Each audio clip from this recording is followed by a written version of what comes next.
Amen. Amen. Je suis réellement dans la joie ce soir d'être avec vous, de pouvoir apporter le mot du Seigneur. Amen.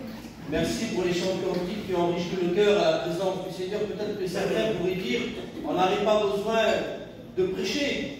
Alors dans ce compte-là, on prend la Bible et on la met dehors. Ce qui compte ce soir, c'est la parole de Dieu. Amen. Merci pour les témoignages. Je bénis Dieu pour les cantiques qui ont enrichi le cœur. Mais celui qui a transformé ma vie à moi, c'est la parole. Amen. La parole qui apporte ta vie. Alléluia. La parole qui est la solution à ta vie ce soir. Oui, ce soir, je ne peux pas vous parler des étoiles, du soleil, de la lune. Non, je vais vous parler tout simplement de Jésus. Amen. Amen. Hier, j'ai fait la réunion à côté et j'ai dit aux frères, où est la place de Jésus dans nos messages?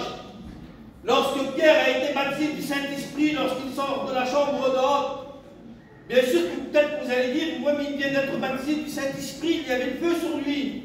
Mais il dit, il prêche, et lorsqu'on dit à peu près 3 minutes la prédication, il parle de Jésus, 3000 âmes se convertissent. Alléluia. Lorsque Paul fut en prison avec Silas, 2 mots, crois au Seigneur Jésus, tu seras sauvé.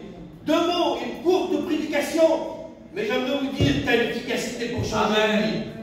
Le message de la croix, mes frères et sœurs, n'a pas changé. Oui. Il garde toujours son efficacité. Et ce soir, il peut changer ta vie. Amen. Alors peut-être que ce sera un message que tu as écouté, peut-être venant de moi ou d'un autre frère. Je ne savais pas sur quoi annoncer la parole de Dieu ce soir. Je voulais prêcher sur le premier amour. Mais toute la journée, et Dieu m'en est témoin, toute la journée, un seul mot est venu dans mon esprit, sur le mot attaché. Et je disais, bon, mais Seigneur, je ne vais pas prêcher ce message. Je l'ai apporté il n'y a pas longtemps à l'église. Mais Dieu m'a dit, je vous le dis, je partage quelque chose que je n'ai pas d'habitude avec l'église. Dieu m'a dit dans mon esprit, Isaïe, si moi je veux parler de telle manière, tu m'écoutes. Alors ce soir, je ne veux pas passer à côté, je veux être à l'écoute de Dieu. Et ce soir, sois attentif, je ne sais pas combien de temps je veux prêcher, mais ce qui compte, c'est le mot de Dieu pour ta vie ce soir. Comme il a dit tout à l'heure le frère dans son témoignage, regarde dans la croix. Le diable fera tout peut-être ce soir pendant la prédication. Il ne faut pas que tu tournes les regards à la croix. Vous savez pourquoi? Parce que le diable, lorsqu'il regarde à la croix, il voit sa défaite. Mais toi, pécheur, ce soir, si tu regardes à la croix, il y a le salut de ton âme et le pardon de ton péché. Rétrograde, si tu regardes à la croix ce soir, il y a pour toi, oui, le rétablissement de ta vie. Amen. Alors, regarde, alors, l'homme de la croix qui est la solution à ta vie. Ne regarde pas ton problème.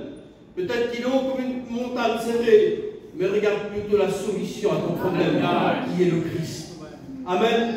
Sans aller plus loin, je voudrais que l'ancien me présente devant Dieu.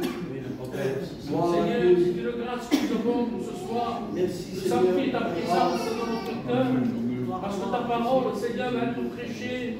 Et déjà ton esprit est en train de nous bénir. À travers les chants, les voix qui sont entrissées dans notre cœur pour toi. Seigneur, nous te présentons notre frère que tu t'es choisi ce soir pour apporter la parole.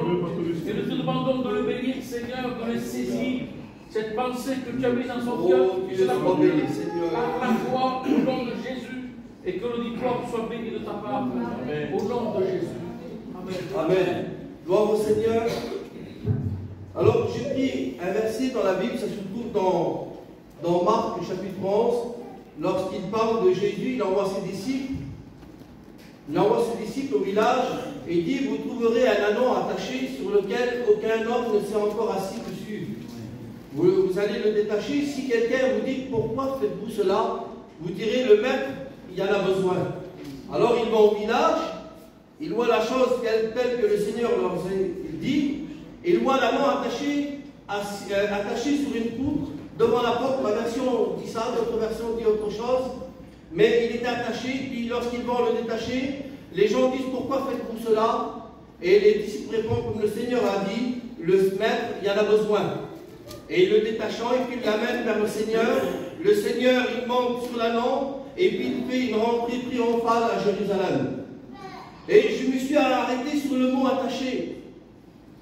Oh, vous allez peut-être me dire, mais Isaïe, c'est normal d'être attaché à certaines choses, à des choses légitimes, telles que la famille. C'est normal d'être attaché à la famille. tel que le travail. Nous avons besoin de se lever le matin, d'aller travailler, gagner notre pain. C'est tout à fait logique et c'est normal de travailler pour gagner notre pain, pour pouvoir aux besoins de notre maison et de nos foyers, de nos enfants. Et sur le mot de la famille, je voudrais prendre 5 minutes. Le mot, c'est normal d'aimer nos familles, d'aimer nos enfants, nos parents, nos cousins, nos tantes. Mais la Bible déclare que celui qui aime plus son père, sa mère, sa fille, son fils, plus que moi, n'est pas digne de moi. C'est pas moi qui le dis, vous trouverez ça dans Marc 10. Vous trouverez ça dans Marc 10, verset 37.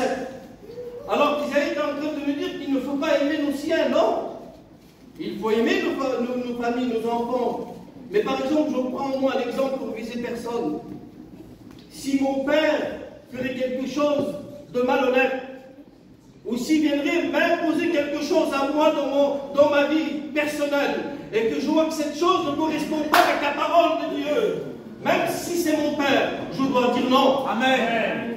Mon fils, ma propre maison, s'il viendrait m'imposer quelque chose qui ne serait pas la gloire de Dieu et qui ne serait pas conforme aux Écritures, ben je dois dire non. Amen.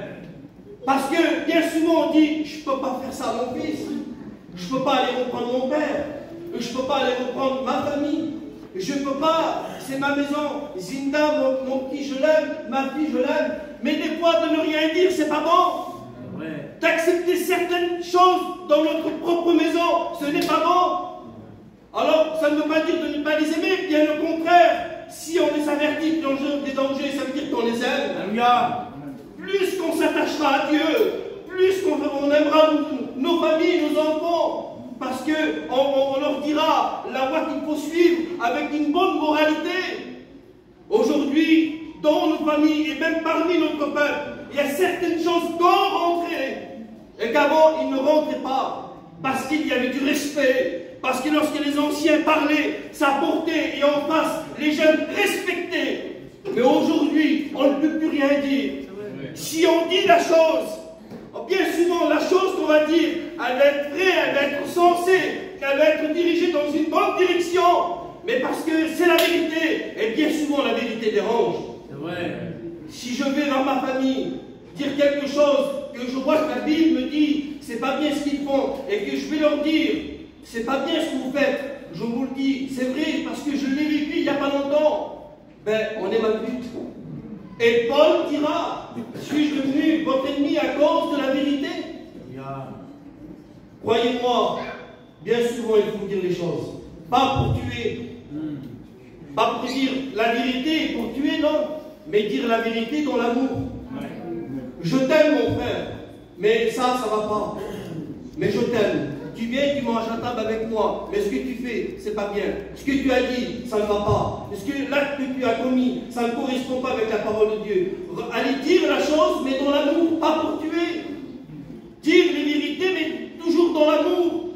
Que l'autre en face ressent qu'il y a l'amour qui vient, même si des fois ça dérange, mais envers la vérité, qu'il ressent l'amour de Dieu à travers nous. Gloire au Seigneur. Et sur le mot de travail, moi je connais des frères, certains gens, peut-être que certainement vous aussi, mon frère, je ne peux pas partir en mission cette année. Tu comprends, si je pars, ma maison, je vais la perdre. Mon travail, je vais le perdre. Alors que je ne parle pas pour celui qui travaille, qui est payé tous les mois par un salaire, mais nous qu'on chine, nous qu'on fait du porte-à-porte, nous sommes libres au niveau du travail.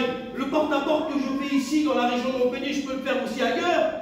Mais bien souvent, certains disent, je ne peux pas quitter ma région parce que dans l'autre région là-bas, je ne travaille pas. Je ne peux pas partir parce que si je pars, je peux perdre la maison et puis après un autre va venir et puis quand je veux revenir dans la région, ben j'aurai plus de travail. Et je vous prie, je vous dis de la part du Seigneur qu'il y a beaucoup de personnes comme ça. Peut-être pas le travail. Et tu comprends que je ne peux pas partir mon terrain. Si je pars, ils vont casser mes affaires. Si je pars, ils vont détruire ma petite cabane que j'ai fait dessus. Alors je pars plus, je ne peux plus partir en mission. Parce que, ben voilà, on s'est établi maintenant ici, on a construit quelque chose. Et on veut ou on ne veut pas. Certains gens sont attachés à certaines choses. Et par rapport à ça, ils peuvent passer à côté du plan que Dieu a pour eux. Il y a beaucoup de gens par rapport au travail, ils ne peuvent pas s'engager dans l'œuvre de Dieu. Bien sûr que l'argent répond aux besoins, mais des fois, il faut aussi faire des expériences dans ce domaine-là. Seigneur, je n'ai pas grand-chose, mais si tu m'as dit je pars, alors je pars. Amen. Si ça viendra de toi, Seigneur, tu trouveras pour mes besoins. Amen. Gloire au Seigneur. Amen. Ou peut-être d'autres choses dont vous en parlerez peut-être jamais. Peut-être qu'il y a que toi, tu connais cette chose qu'elle te tient liée. Cette chose qu'elle te rend peut-être malheureux. Tu voudrais être libre. Tu voudrais être libre de pouvoir venir à la réunion, de pouvoir adorer le Seigneur de tout ton cœur, de tout ton esprit, de toute ton âme. Mais tu ne peux pas, parce que tu es lié à quelque chose. Il y a quelque chose dans ce monde qui te tient attaché. Et cette chose, peut-être tu ne la diras jamais à personne. Mais j'aimerais te dire que ce soir, Dieu le sait. Je dis ça parce que hier, j'ai parlé avec quelqu'un avant la réunion. Et j'ai dit, pourquoi mon frère qui ne vient pas à la réunion? Il m'a dit, je ne peux pas à cause de ça. Un petit paquet de cigarettes. Le petit paquet de cigarettes qui est attaché au monde, lié à quelque chose dont toi seul connais cette raison. J'aimerais te dire que le Seigneur ce soir a tout pouvoir. Parce que personne n'est comme lui. Les grands de ce monde, les présidents, les rois de la terre, les grands magiciens, les grands médecins, ne peuvent rien faire pour toi. Ils ne sont même pas capables de guérir un mal de tête. Mais moi, ce soir, je vous parle de celui qui a ressuscité les morts. Celui qui a dit la mort sort et le mort est sorti. Il est toujours le même. Ce qu'il a fait il y a 2000 ans, il le fait encore ce soir par le moyen de sa parole. Crois-tu cela? Crois que le Seigneur est capable ce soir de changer ta vie. Amen. Gloire à Dieu. Et peut-être que tu es dans ce monde, j'ai marqué, et tu te sens peut-être méprisé, abandonné, rejeté, incompris, et tu penses même que ta vie est un échec, et tu dis, je vais à la réunion, j'essaye de faire des efforts, j'essaye de me débarrasser de certaines choses, mais je n'y arrive pas, parce que je suis attaché. Et puis, cette chose que je suis attaché me rend malheureuse, malheureux. Et je me sens méprisable, je me sens rejeté de tout le monde, je me sens rejeté de la famille, je me sens abandonné de certains gens. Mais ce soir, j'aimerais te dire qu'il y a quelqu'un qui pense à toi. Amen. Essaye de ressentir ce soir l'amour de Dieu qu'il a eu pour toi. Parce que pour toi, il a donné son Fils à la croix du Calvaire, afin que quiconque passe en lui ne périsse point, mais qui est l'amour, qui est la vie éternelle. Crois dans les paroles de Jésus-Christ. Et peut-être que c'est pourquoi je dis méprisé. Parce qu'il est dit dans le verset que je viens de lire, il dit sur lequel aucun homme ne s'est encore assis. Peut-être ne lui accordait aucune valeur. Peut-être que cet âne-là, quand il était attaché, les gens passaient devant lui, ils ne faisaient même pas attention. Alors ce soir, je traite personne d'âne, vous m'avez bien compris. Mais c'est pour vous faire montrer quelque chose. Peut-être que tu ressembles à ça. Tu es attaché. Et cette chose te rend malheureuse. Et tu te sens méprisé. Et tu dis que ta vie est un échec. Et tu dis, je suis abandonné de tout le monde. Mais quand Dieu a un plan pour quelqu'un, il prend le temps de s'arrêter. Rappelez-vous Bartimée, fils de David, aie pitié de moi. Et il s'arrête. Il envoie ses disciples le chercher. Et il dit, que veux-tu que je te fasse? Seigneur, ce soir, tu peux lui dire, fils de David, aie pitié de moi. Et je te le dis de la part de Dieu, que Dieu ce soir, il s'arrête et il dit, que veux-tu que je te fasse? Amen. N'y a pas dit quelque chose que tu veux que Dieu fasse pour toi? Ou pour ton foyer, ou pour tes enfants? Mais premièrement, aime Dieu pour ce qu'il est. N'aimons pas Dieu par intérêt, mais nous devons l'aimer pour ce qu'il est. Le livre de Cantique dira, c'est avec raison que l'on t'aime. Nous voulons l'aimer parce qu'il nous a aimé le premier. Il a donné son Fils Jésus-Christ. Oui, peut-être que c'est un homme, personne ne faisait attention à lui. Mais Dieu envoie ses disciples le détacher. Oui, il est dit, car le Fils de l'homme est venu et chercher et sauver ceux qui étaient perdus. Le Seigneur ce soir, il veut sauver. C'est pour la liberté que Christ nous a affranchis. Demeurez donc fermes. et ne vous laissez pas mettre de nouveau sur le joug de la servitude. Lorsqu'on n'est pas libre, lorsque quelqu'un n'est pas libre dans son esprit, lorsqu'on est lié même dans notre esprit, peut-être pas libre, pas attaché physiquement, mais peut-être dans ton esprit il y a des forteresses, peut-être dans ton esprit il y a des liens, peut-être dans ton cœur il y a des chaînes, et que personne connaît, que personne ne voit, ben le Seigneur ce soir il veut t'en libérer. Amen. Le Seigneur ce soir, à travers la Bible qui est ouverte, à travers cette réunion qui est faite ce soir, eh ben le Seigneur ce soir, il envoie son message pour te libérer, pour briser les chaînes qu'il y a dans ton cœur, pour pardonner ton péché, pour te rendre heureux, pour passer tout simplement des ténèbres à la lumière, du péché à la sainteté, et de faire de toi un sacrificateur, afin de pouvoir rentrer chez toi avec l'agneau de Dieu qui ôte le péché du monde. Oui, voudrais-tu pas que ta maison ressemble à celle de Moïse? Lorsqu'il dit tu prendras un agneau pour chaque maison et chaque famille, la maison de Moïse, l'odeur qu'elle se répandait dans la pièce, il y avait l'odeur de l'agneau. Quel parfum d'une grande valeur. Il n'y a pas de prix. Aujourd'hui, ici-bas sur la terre, on cherche à avoir les meilleures marques, les meilleurs parfums, afin que notre corps ou notre maison dégage une bonne odeur. Mais j'aimerais vous dire que la meilleure odeur, c'est celle de Jésus-Christ. Quelle odeur elle a ta maison?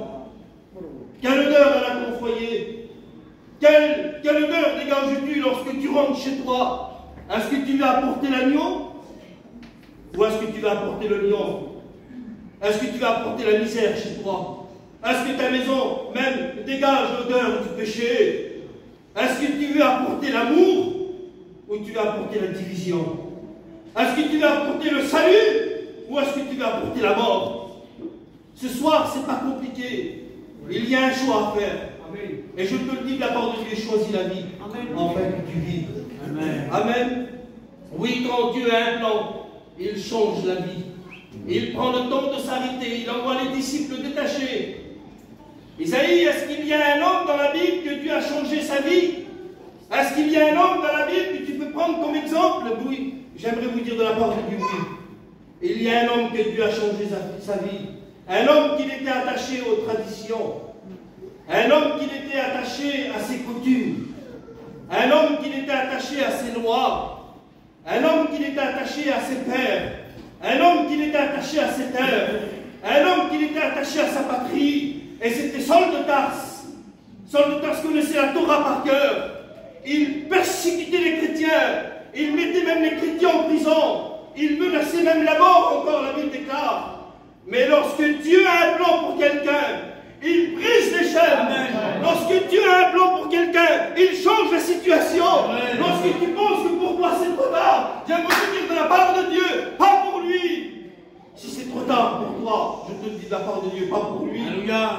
Christ n'a pas changé. Amen. Lorsqu'il va à Damas pour persécuter les chrétiens, avec la loi, avec les lettres de la loi, excusez-moi, non, avec les lettres, avec le gouverneur, comme quoi qu'il avait le pouvoir de mettre les chrétiens en prison et même de les persécuter, même de les mettre à mort. Là, il va avec son armée. Et le Seigneur se manifeste sur le chemin de Damas. Il entend cette voix et il dit, Saul, Saul, pourquoi me persécutes-tu? Et là, il dit, mais qui es-tu, Seigneur? Il ne connaissait pas.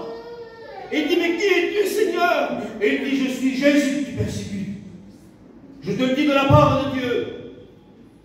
Chaque fois que tu parles sur l'œuvre de Dieu, tu persécutes Dieu.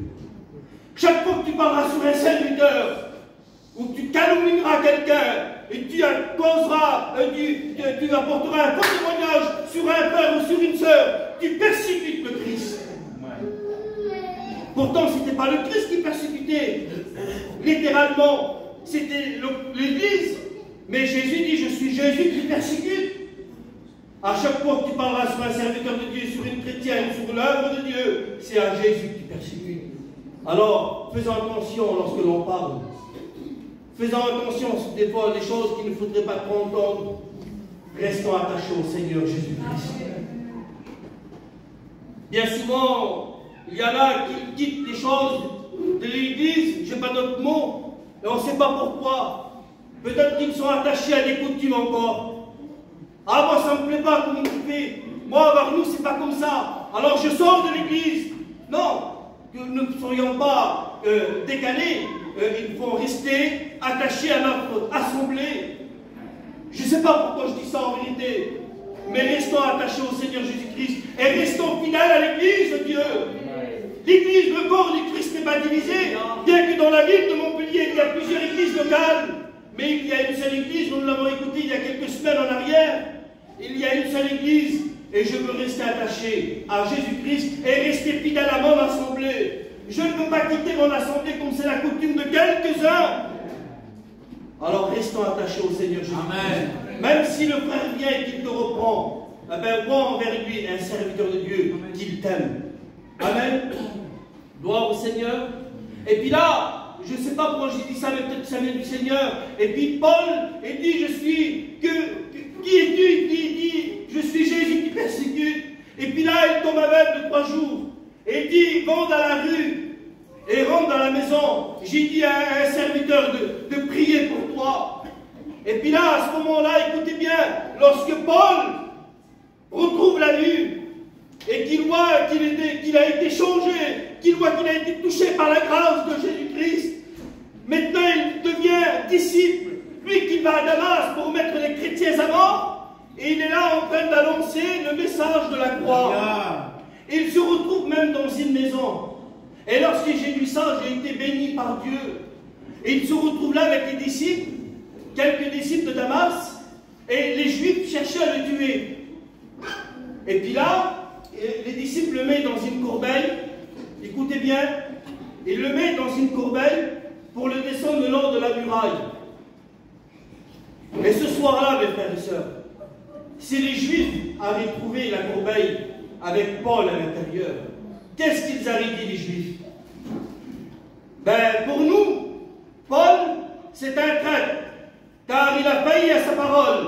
Nous l'avons envoyé à Damas pour mettre les chrétiens en prison, persécuter l'Église, mais il a failli à sa parole, parce que lui, maintenant, il annonce le message de la croix. Et si les disciples, qui n'étaient pas au courant de la conversion de Paul, qu'ils avaient trouvé ce soir-là la corbeille avec Paul à l'intérieur, qu'est-ce qu'ils avaient dit? Ils avaient dit, pour nous, c'est un homme qui est méchant, c'est un homme qui est persécuteur d'Église, il met les frères en prison, c'est un homme qui nous persécute, nous ne voulons pas cet homme-là. Mais si le Seigneur ce soir, il avait dit dans cette corbeille Paul, qu'est-ce qu'il avait dit? Seigneur, qu'est-ce que tu vois dans la corbeille? Moi, je vois un premier missionnaire. Alléluia. Moi, je vois quelqu'un qui va annoncer ma parole dans la nation païenne. Moi, je vois quelqu'un qui va souffrir à cause de mon nom. Oui, pas simplement qu'il allait annoncer la parole de Dieu, mais même dans le temps de la Bible, la corbeille servait à mettre le fruit. Et à ce moment-là, ce soir-là, Paul descend avec le fruit digne de la repentance. Et bien plus que le fruit. Parce que la corbeille servait même à mettre du pain. Et à ce moment-là, Paul descend avec le pain de la parole de Dieu. Est-ce que tu veux partager le pain de la parole de Dieu? Veux-tu être dans cette corbeille ce soir? Pas tout simplement pour apporter ton propre pain, mais avoir le pain de Dieu, celui qui apporte la vie. Veux-tu pas être dans cette corbeille? Et ne t'inquiète pas, ça ne sera pas retenu par les cordes. Dieu la prendra dans ses mains. Tu seras là dans la main de Dieu. Oui, quand Dieu a un plan pour quelqu'un, il s'arrête et il le rend libre. Satan était attaché et il voyait de loin les choses. Lorsqu'il était attaché, certainement qu'il était là en train de subir la chaleur du soleil, qu'il était dans la poussière. T'en as pas marre d'être dans la poussière du péché? T'en as pas marre de souffrir toujours pour les mêmes choses? Toujours les mêmes choses qui viennent s'abattre dans ton foyer, dans ta maison et sur ta vie. Et cette chose t'accable. Cette chose t'empêche d'être heureux. Ce soir, Dieu veut t'en libérer. Amen. Et il voyait toujours de loin la bénédiction. Et peut-être que tu dis, mais pourquoi il dit ça? La Bible déclare qu'il était attaché. Mais ma version à moi ne dit pas sur quoi il est attaché. Alors moi, je pense que peut-être de loin, il y avait des arbres. Peut-être qu'il y avait des oliviers ou des palmiers, et il voyait toujours de loin la bénédiction. toujours de loin la bénédiction. Et peut-être que c'est ton cas. Et tu dis, mais c'est toujours vers les autres la bénédiction. Tu vois toujours la bénédiction, toujours vers l'autre, dans le foyer de l'autre. Tu vois les enfants de l'autre bénis. Tu vois le ministère de l'autre grandir. Tu vois la maison de l'autre prospérer dans les choses de Dieu. Et tu dis, quand je serai heureux, quand je serai libre, quand mon foyer va servir Dieu, quand mes enfants vont travailler pour Dieu. Et tu vois toujours de loin la bénédiction. Mais j'aimerais te dire ce soir, laisse Jésus venir te libérer. Pourquoi je dis ça? Écoutez ce qu'il dit. Dieu a un plan pour toi. Et Dieu a des promesses pour toi. Et il est écrit dans Zacharie 9, au verset 9. Sois transporté d'allégresse, fille de Sion. Poussez des cris de joie, fille de Jérusalem. Voici ton roi vient à toi. Et les justes, victorieux, et le humble est monté sur un âne. Le petit d'Inanès. Voilà les promesses qu'il avait Dieu pour cet âne.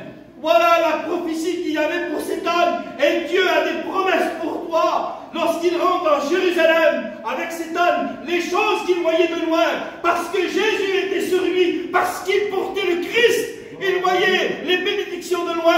D'un coup, il le voyait sur lui, parce que les gens, il est écrit qu'ils jetaient leurs vêtements, mais ils ont coupé des branches d'arbre et ils les ont jetés sur les pattes de l'âne. Et il marchait dans les bénédictions, il marchait dans les promesses. Veux-tu pas marcher dans les promesses ce soir? Veux-tu pas avoir le privilège de porter le Christ dans ta maison, de porter les marques du Christ en toi, et de renoncer à toi-même, d'être mort au péché, et de vivre pour le Christ? Oui, tu seras transporté d'allégresse. Tu marcheras dans le plan de Dieu. Tu seras gardé de la part de Dieu. Tu marcheras dans les promesses de Dieu. Dieu a des projets de paix pour toi et non de malheur. On fait beaucoup de projets, nous les hommes. Mais bien souvent, ils n'aboutissent pas. Seul le dessein de l'Éternel s'accomplisse. Le Seigneur ce soir a des projets pour toi. Amen. Et il veut changer ta vie. Veux-tu être dans cette corbeille? Veux-tu repartir de ce lieu comme tu es rentré? Ou veux-tu repartir changé? Veux-tu repartir avec le pain de la parole de Dieu et rentrer chez toi et dire à ta femme, dire à ton mari, maintenant on va plus se disputer, maintenant il n'y aura plus la misère dans notre foyer, parce que l'agneau est rentré chez moi, parce que l'amour est rentré dans mon cœur, parce que j'ai ressenti l'approbation de Dieu, parce que j'ai ressenti l'amour de Dieu qu'il a eu en moi, envers moi à la croix du calvaire. Veux-tu repartir avec le Christ? Ce soir on te laisse libre. Dieu ne force personne. Tu es rentré peut-être perdu. Ce soir, tu peux repartir sauvé. Amen. Tu es rentré peut-être malade. Tu peux repartir guéri. Amen. Tu es peut-être rentré avec des liens dans ton cœur, avec une chaîne au pied. Dieu veut la briser, cette chaîne. Dieu veut te rendre libre. Tu es peut-être troublé dans ton esprit. Tu as peut-être une mauvaise vision de l'évangile. Tu as peut-être même une mauvaise vision des frères. Peut-être même une mauvaise vision du travail. Mais rappelez-vous de cet aveugle, et je vais terminer avec ça. En amenant vers Jésus un aveugle, qui était né de naissance, aveugle de naissance, pardon. Le Seigneur, il prend la salive, il prend la boue, il le met sur ses yeux. Et puis là, il dit, qu'est-ce que tu vois? Il dit, je vois des hommes comme des arbres. Donc il ne voyait pas trop clair encore. Sa vision n'était pas bonne. Sa vision était floue. Et c'est peut-être ton cas ce soir. Tu as peut-être une mauvaise vision. Tu as une mauvaise opinion peut-être des frères. Tu as peut-être une mauvaise vision du travail. Une mauvaise vision de l'évangile. Tu ne comprends pas certaines choses encore. Alors, pasteur, qu'est-ce qu'il faut faire? Ben, je te dis de la part de Dieu, qu'est-ce qu'il faut faire? Qu'est-ce qu'il a fait cet homme? Il est revenu vers Jésus. Amen. Ce soir, tu as besoin de revenir au Seigneur. Amen. Pour retrouver ton esprit plus clair. Pour retrouver ta vision plus claire. Et de nouveau, le Seigneur lui impose les mains. Et là, il dit, que vois-tu? Il dit, maintenant, je vois clair. Il y a combien de temps, ma soeur, mon frère, tu n'as pas parlé en langue? Il y a combien de temps chez toi que c'est toujours pareil? Tu veux pas que ça change? Alors, si tu veux que ça change, viens au Seigneur. Amen. Ou alors, reviens au Seigneur. Toi, peut-être que tu t'es égaré un moment ou quelque temps. Reviens, le Seigneur t'appelle. Viens à l'invitation que le Seigneur ce soir te fait. Demain peut être trop tard. On ne sait pas de quoi demain sera fait. On ne peut pas dire demain nous appartient, non. Je peux prendre ma voiture tout à l'heure, faire un accident, je ne sais pas qu'est-ce qu'il peut me réserver demain. Mais en tout cas, je sais que même s'il m'arriverait quelque chose, je sais où ce que je vais. Parce que Dieu a mis de l'assurance dans mon cœur. Et ça, ce n'est pas de la prétention, mais c'est de la foi. Est-ce que toi, tu peux dire la même chose? Dieu a mis de l'espérance dans notre cœur, et l'espérance ne trompe pas. Peut-être que tu ne vis pas en paix, peut-être que tu ne vis pas tranquille. Mais ce soir, tu as l'occasion, et Dieu te fait cette grâce de te changer, et de te rendre heureux, de te rendre libre, et de faire de toi son enfant, de prendre ton nom, de l'inscrire dans le livre de vie. Alors ce soir, je te donne l'occasion. Je veux m'arrêter là. Je te donne l'occasion de le rencontrer. Veux-tu être dans cette corbeille? C'est Dieu qui tiendra cette corbeille. Tu seras dans la main de Dieu. S'il y avait quelqu'un ce soir pour le Christ, qui lève sa main, signe de décision. Je ne le fais pas d'habitude. Le Seigneur le sait, mais je le ressens dans mon cœur qu'il faut le faire. Est-ce qu'il y avait quelqu'un ce soir qui voudrait rencontrer le Seigneur, qui voudrait que sa vie change, qui voudrait repartir de ce lieu complètement libéré de son péché? Alors lève ta main, je prie pour toi. Est-ce qu'il y avait quelqu'un pour le Seigneur ce soir? Je ne veux pas insister, mais prends une décision dans ton cœur. Fais un bilan de ta vie et réalise l'état de ta vie sans le Christ. Et réalise le bonheur que tu as ce soir de le rencontrer. Amen, je laisse la place au Père. Gloire à Dieu.